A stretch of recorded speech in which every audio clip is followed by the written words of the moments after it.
हम सभी जानते हैं कि व्यक्ति का मन बहुत चंचल होता है। यही कारण है कि मन अशांत रहता है और कई तरह के सवालों का जन्म भी अशांत मन के कारण ही होता है। यदि आप जीवन में शांति चाहते हैं तो इसके लिए जरूरी है मन को शांत करना। लेकिन मन को शांत कैसे किया जाए? गौतम बुद्ध से जुड़ी इस कहानी के माध्यम से आप जान सकते हैं कि मन को शांत करने का क्या तरीका है। इसमें भगवान गौतम बुद्ध द्वारा मन को शांत करने के आयामों के बारे में बताया गया है।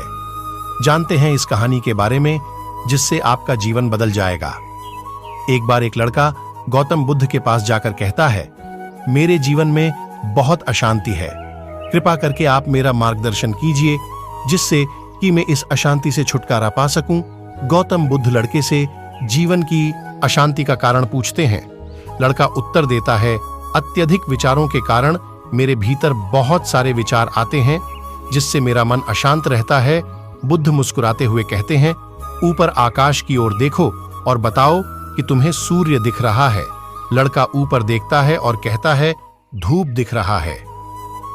बुद्ध उससे पूछते हैं कि अगर तुम लगातार धूप में खड़े रहोगे तब क्या होगा? वह कहता है, मुझे अत्यधिक गर्मी लगेगी और शरीर में बेचैनी होगी। बुद्ध लड़के से कहते हैं कि अगर धूप में खड़े रहने से तुम्हें गर्मी लगती है तो इसमें दोष किसका है, सूर्य के ताप का या तुम्हारा लड़का? कुछ सोचने के बाद कहता है, इसका जवाब आप ही बताइए।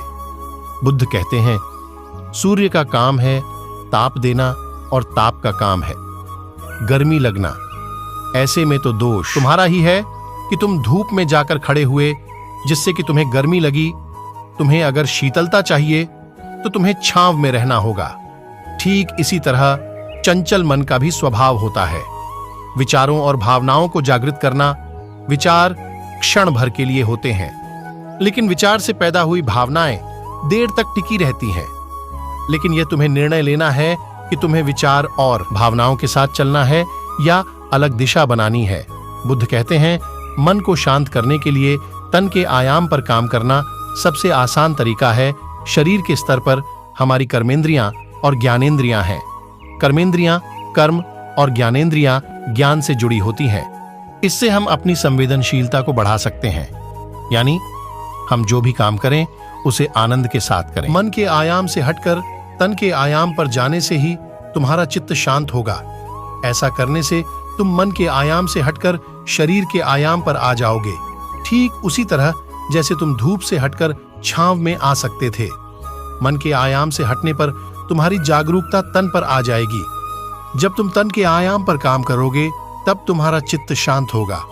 इसलिए हर काम को तन के आयाम पर करने से मन शांत हो जाता है। आगे भगवान बुद्ध कहते हैं, अपने मन के विचार और भावना को नहीं बल्कि सुर को सुनो।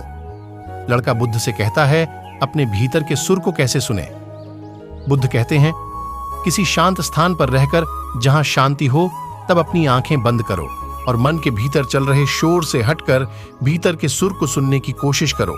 सुर निरंतर चलता रहता है, लेकिन बाहर के शोर के कारण तुम अपने मन के भीतर चल रहे सुर को नहीं सुन पाते हो। जब तुम अपने दोनों कानों को अपने हाथों से बंद कर दोगे तभी मन के सुर को सुन पाओगे।